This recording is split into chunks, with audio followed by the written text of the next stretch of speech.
to us. Now, today we learn the lesson centralization and decentralization.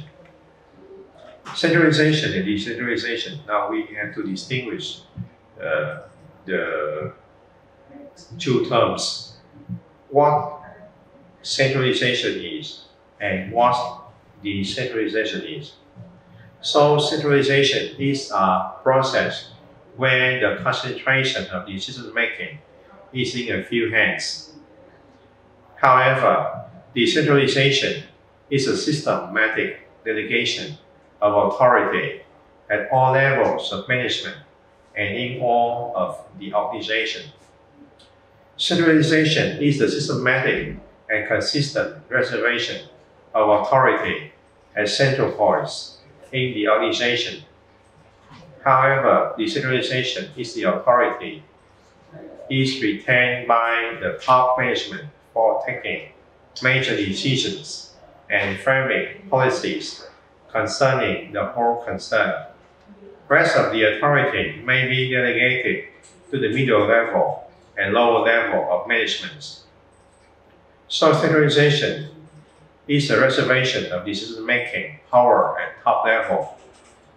It is a reservation of operating authority with the middle level managers, and it is the reservation of operation at the lower level and the directions of the top level.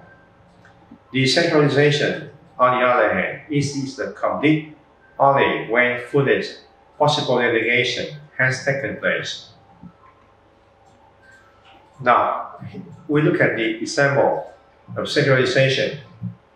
In a business concern, the father and son being the owners decide about the important matters, and all of the rest of functions like product, finance, marketing, personnel are carried out by the department heads, and they have to act as per instruction and orders of the two people.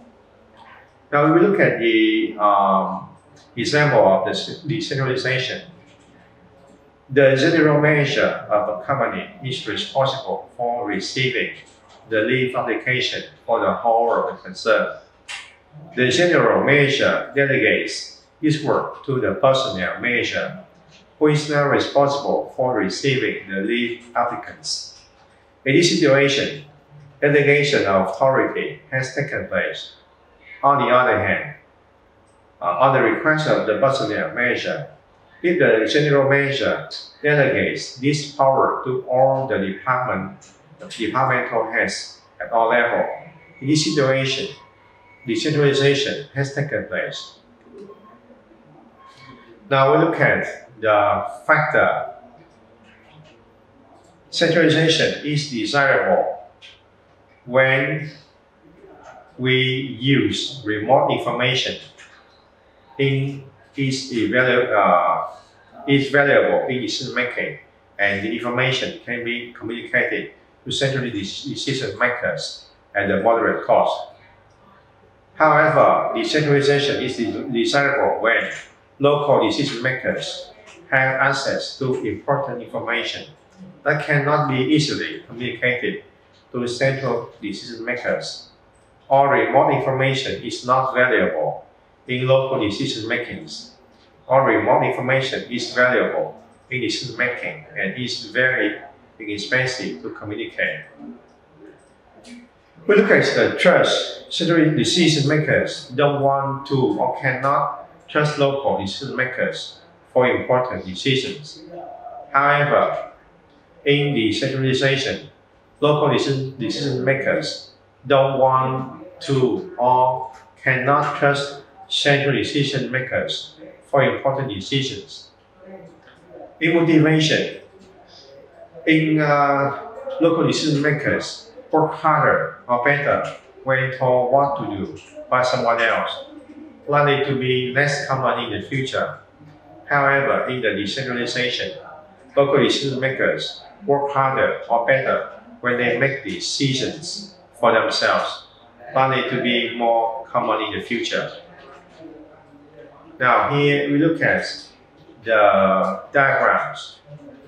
There are three diagrams. The first one, this is independent decentralized decision makers, or we call cowboys.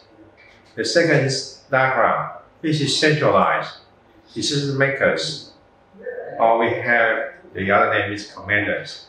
And the third diagram is connected, decentralized decision makers, or this is the cyber cowboys. So what is the benefits of decentralization?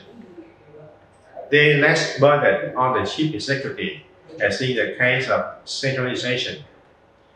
The subordinates get a chance to decide and act independently, which develops skills and capabilities. This way, the organization is able to process reserve of talents in it. Diversification and horizontal can be easily implemented. Concerned diversification of activities can place effectively, since there is more scope for creating new departments. Therefore, diversification growth is of a degree.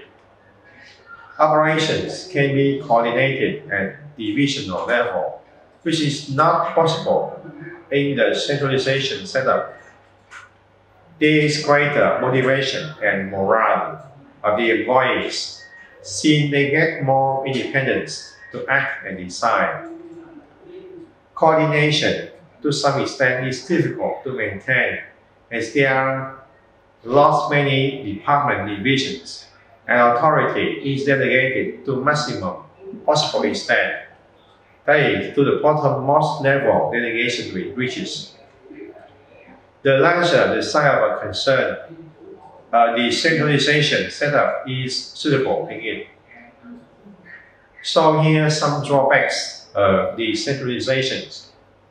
First, decentralization may not always be efficient, especially for standardized, routine, network-based services.